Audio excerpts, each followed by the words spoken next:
The Prime Minister is in China. He's there for 6 days. He spent the first couple of days in Shanghai, but tomorrow he'll be in Beijing, where he'll meet with Premier Li and President Xi.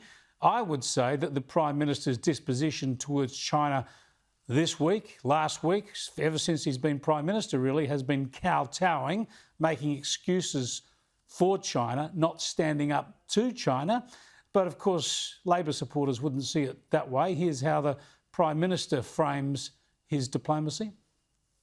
We disagree where we must, and we put forward our position clearly where we have disagreements. We do that in a way that is consistent with the appropriate way to engage internationally.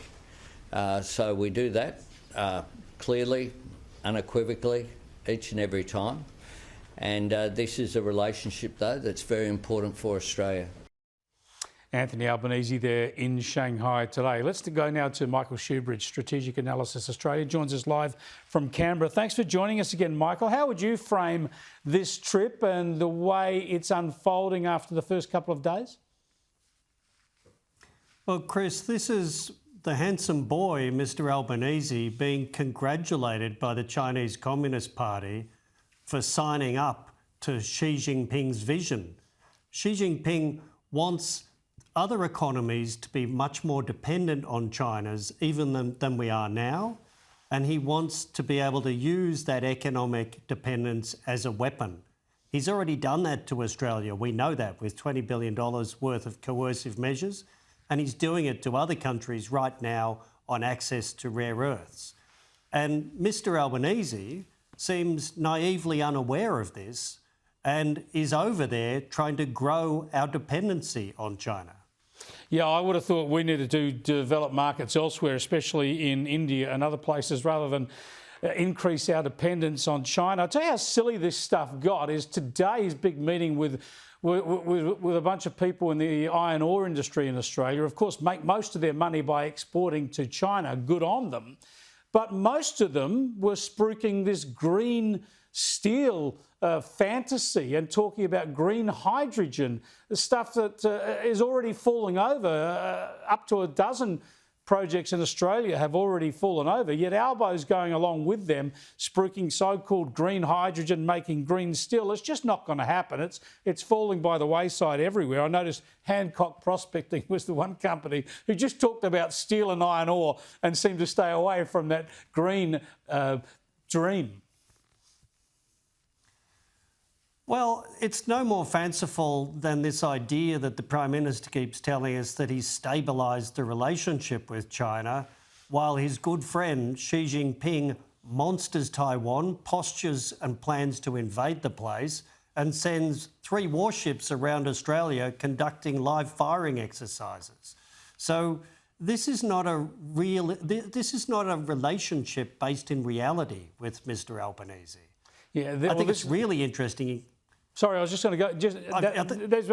This is a difficult issue when it comes to Taiwan, and most Australian foreign ministers and leaders have always prized this strategic ambiguity. In fact, most American leaders have, of course, as well.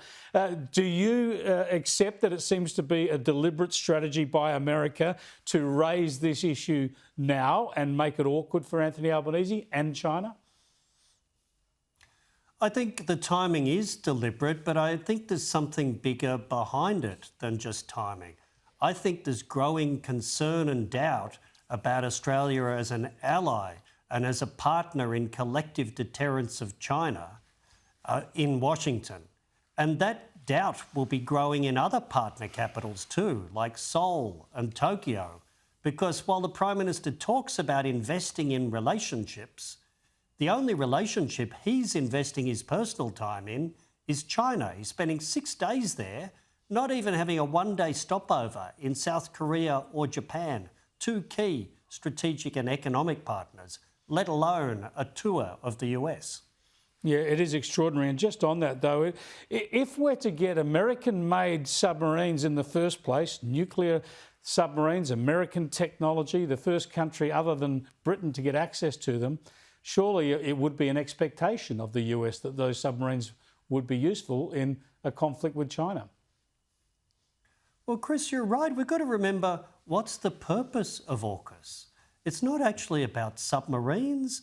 It's about shifting the military balance in our part of the world away from an increasingly aggressive China in favour of democratic powers. And AUKUS is just a means of doing that. Yep. So if Mr Albanese doesn't look signed up to deterring China from war, then AUKUS is meaningless. That's what Washington will be thinking. Yeah, and he's given them no reason to think otherwise. Thanks so much for joining us, Michael. Michael Shoebridge there from Strategic Analysis Australia.